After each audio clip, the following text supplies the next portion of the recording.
Okay, तो हमारा next question है a circular plate of uniform thickness has a diameter of 56 centimetre. A circular portion of 42 centimeter in diameter, of course, is removed from one edge of the plate. Find the center of mass of the remaining portion. Question यहाँ पर क्या कह रहा है? पहली बात यहाँ पे ये बोला कि एक सर्कुलर प्लेट है जिसका डायमीटर है 56 सेंटीमीटर. अब एक दूसरा सर्कुलर पोर्शन, इसी सर्कुलर प्लेट में से एक सर्कुलर पोर्शन हम लोग निकाल लेते हैं जिसका डायमीटर है 42 सेंटीमीटर.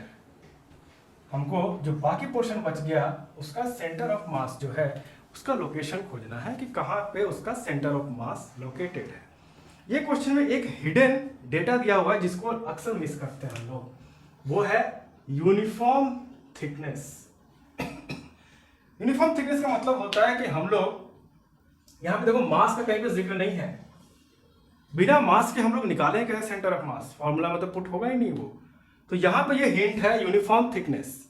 यूनिफॉर्म थिकनेस से हम लोग ये बता सकते हैं कि मास पर यूनिट एरिया.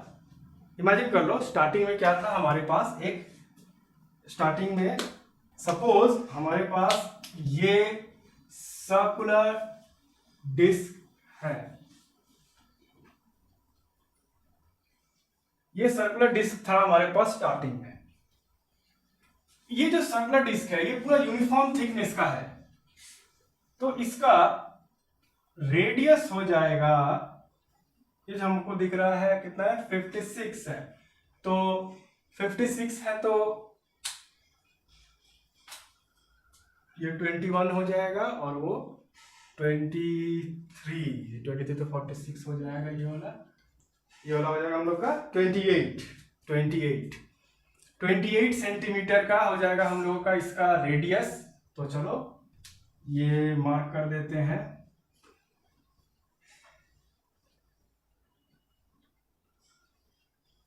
$28 सेंटीमीटर का ये हो गया हम लोग का ओरिजिनल का रेडियस. अब जाहिर सी बात है पूरा यूनिफॉर्म थिकनेस है अगर, तो इसका सेंटर में बीचों बीच में ही इसका आएगा सेंटर ऑफ मास. बिकॉज हम लोग को मालूम है कि अगर ये रेगुलर ज्योमेट्रिकल फिगर है तो उसका ज्योमेट्रिकल सेंटर पे ही आता है सेंटर ऑफ मास. तो इसका सेंटर ऑफ मास लाई करेगा यहाँ पे. मार्क कर देते हैं, लिख देते हैं ओ पे फुल सर्कल का ओ पे था सेंटर ऑफ मास. अब हम लोग क्या करते हैं, इसमें से एक पोर्शन काट के निकालते हैं. वो जो पोर्शन काट के निकाल रहे हैं उसका रेडियस होना चाहिए 21 सेंटीमीटर का.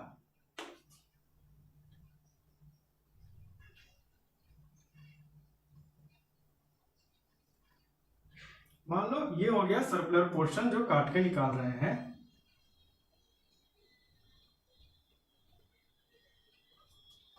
ये पोर्शन हम काट के इसमें से निकाल दिए. अब इसका सेंटर थोड़ा सा इमेजिनेशन पावर तो बढ़ाना पड़ेगा. इमेजिन कर लो ये वाला सेक्शन नहीं है, सिर्फ यही एक सर्कल है. तो इसका सेंटर जाहिर से यहाँ बीच में कहीं पे होगा. तो ये हो गया इसका centre.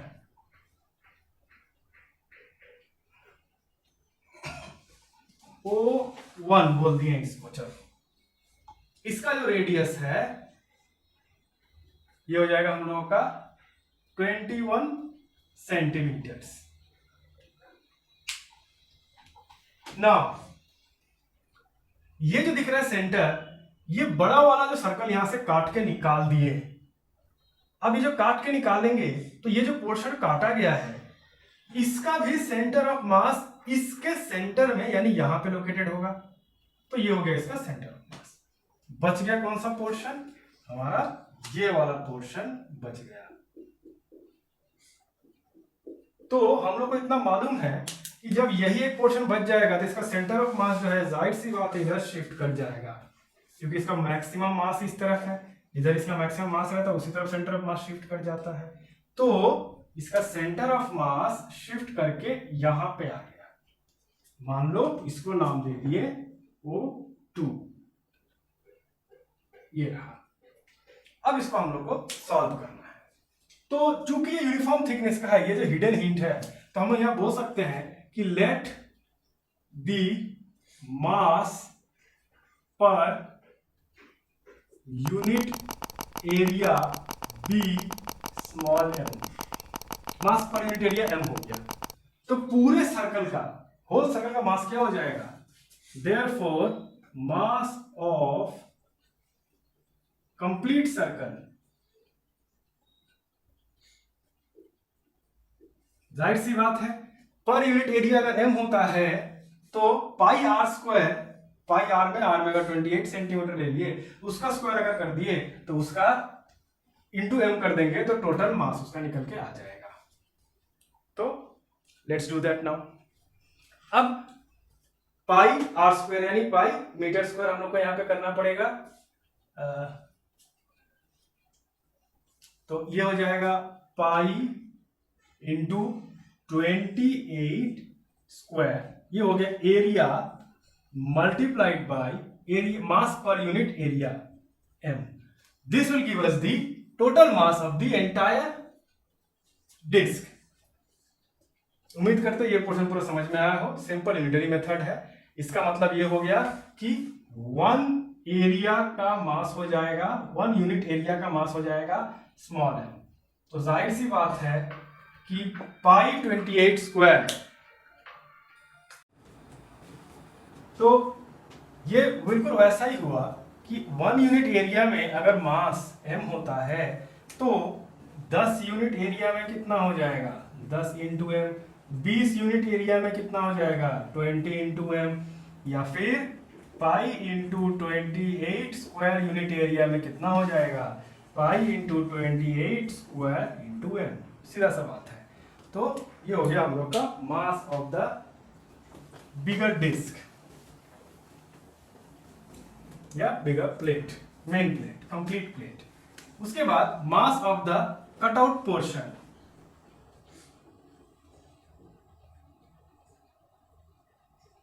Mass of the cutout portion हम लोग का हो जाएगा, उसका area pi r square into mass per unit area, ये हो गया इसका area.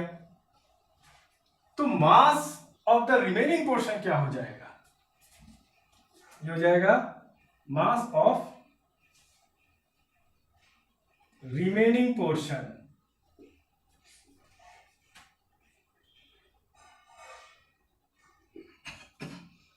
Mass of remaining portion हो जाएगा pi into 28 whole square minus pi into 21 whole square, और यहां पे कॉमन ले लेते हैं m।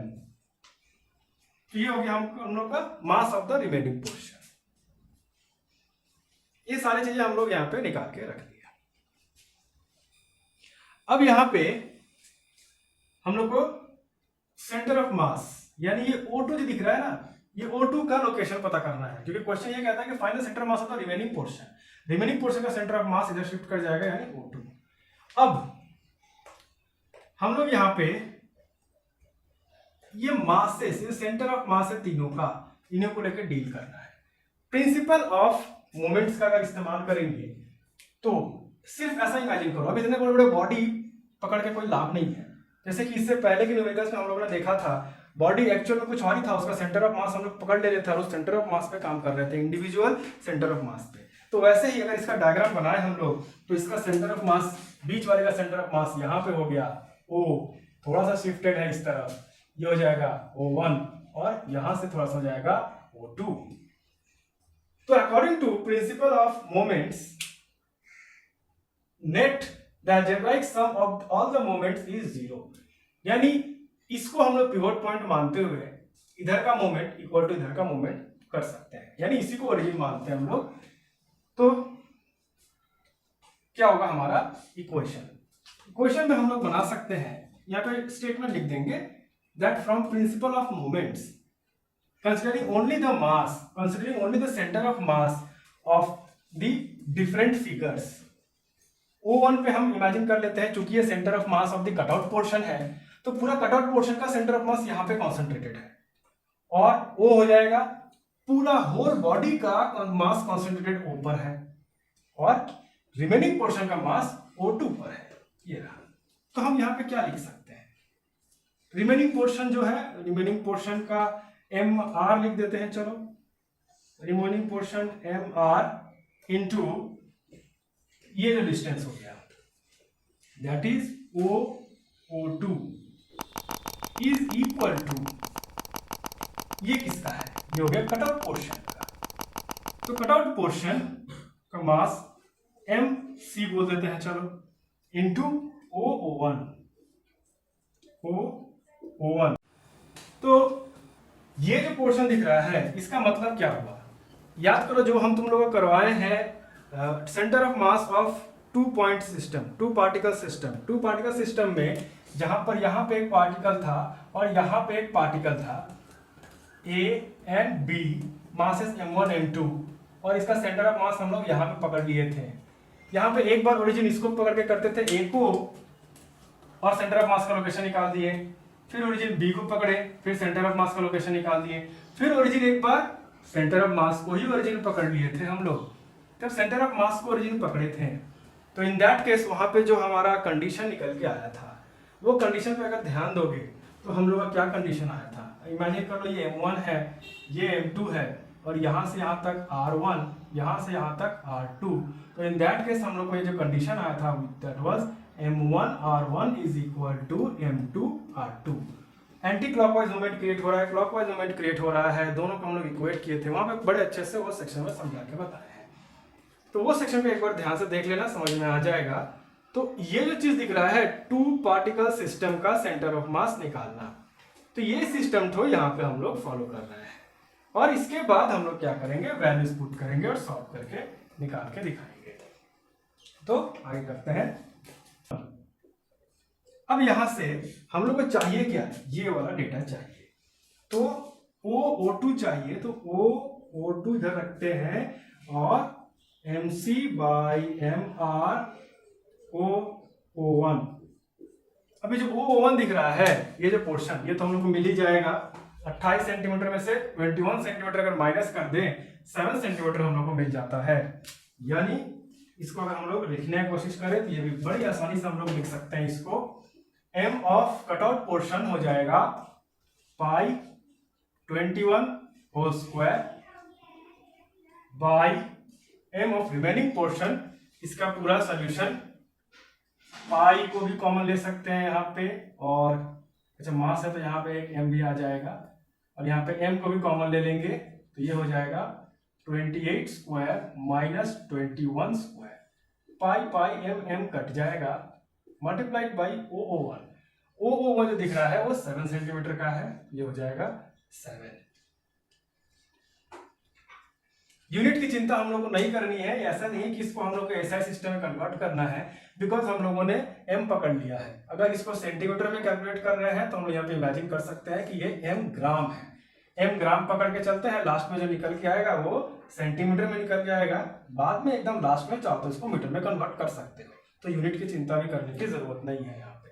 अब इसके बाद इसको हम लोग सिंपली सॉल्व करेंगे। सॉल्व करके क्या आता है, फाइनल आंसर जो इसका आ जाएगा हमारा 9 centimetre. This will give us the data 9 centimetre. यानी आंसर ये हो जाएगा कि the centre of mass of the remaining portion is 9 centimetre from the centre of the entire disc या प्लेट। इसी को हम लोगों ने ओरिजिन या रेफरेंस पॉइंट माना। तो यहां से 9 सेंटीमीटर की दूरी पर चले जाएंगे तो कटआउट पोर्शन जो है इसका सेंटर ऑफ मास यहां से 9 सेंटीमीटर की दूरी पर है। यानी ये आएगा हम लोगों का फाइनल सॉल्यूशन। तो इस तरीके से करना पड़ेगा। जो ये जो पोर्शन है रोटेशन मोशन, रोटेशनल मोशन में अक्सर रोटेशन से तो क्वेश्चन आता ही है, सेंटर ऑफ मास से भी बहुत ज्यादा क्वेश्चन आता है। सेंटर ऑफ मास में से इस टाइप के क्वेश्चंस बहुत ज्यादा आता है, जहां से काट के कुछ निकाल के रख दिया गया। तो यहां पे एक चीज याद रखना, सिंपली काटने से पहले उसका कहां पे था सेंटर ऑफ मास, उसको ओरिजिन मान लो। जो पोर्शन काट के निकाल रहे हैं उसका सेंटर ऑफ मास निकाल लो और उसका लोकेशन निकाल लो। जो रिमेनिंग पोर्शन बच गया उसको प्रेडिक्ट कर लो, सेंटर ऑफ मास कहां घसक जाएगा, इधर या इधर, और बस प्रिंसिपल ऑफ मोमेंट लगा दो, निकल के आ जाएगा। है ये एक्चुअली में बहुत ही इजी। सेंटर ऑफ मास के जो क्वेश्चंस होते हैं, इनफैक्ट रोटेशनल मोशन के, ये पूरा जो चैप्टर है इसको कंसिडर किया जाता है कि क्लास 11 में one of the most difficult chapters में से ये आता है। इस क्वेश्चन में इस चैप्टर के जो क्वेश्चंस होते हैं, इस क्वेश्चन का जो भाषा का इस्तेमाल होता है, language, that is very very difficult. यानी इस तरीके से पेश किया जाएगा जो देख के ऐसा लगेगा कि this is impossible to do. But याद रखना, फिजिक्स में जो भाषा जितना भयानक दिखता है उसका solution most of the time इतना ही इजी होता है। तो भाषा पे मत जाओ। ये है कि ये वाले चैप्टर में जितने भी क्वेश्चन आएंगे, मैक्सिमम क्वेश्चन का जो लैंग्वेज यूज किया जाएगा इस तरीके से प्रेजेंट किया जाएगा कि that is a very very difficult sum. इस क्वेश्चन को देख सकते हो, इसके पहले वाले क्वेश्चन को भी देख सकते हो, बट सोल्यूशन देखो, इट इज दैट इजी। तो बात यहाँ पर यह है कि थ्योरी, जिसमें हम अक्सर कहते हैं कि जो फिजिक्स है, फिजिक्स का लगभग 40% नॉलेज थ्योरी पढ़ने से होता है और 60% नॉलेज जो है उसका पूरा न्यूमेरिकल्स करने से होता है। हम सिर्फ थ्योरी पोर्शन की बात कर रहे हैं, प्रैक्टिकल करेंगे तब तो हम लोग का नॉलेज और भी क्लियर हो जाएगा। तो प्रैक्टिकल पोर्शन को अलग करके अगर हम बताएं तो नॉलेज जो होता है वहां पे 40% हम लोग को बुक में फॉर्मूला पढ़ने से मिलता है, फॉर्मूला, लॉजिक, डेरिवेशन वो पढ़ने से मिलता है। 60% नॉलेज मिलता है हम लोगों को उसका न्यूमेरिकल्स करके। तो जितना ज्यादा न्यूमेरिकल्स करोगे उतना ज्यादा ही लाभ होगा। तो ये रहा हमारा आज का कुछ यूनिक क्वेश्चंस। और भी क्वेश्चंस है वो भी हम लोग करेंगे, टाइम मिलेगा वो भी करेंगे हम लोग। तो ये रहा नेक्स्ट।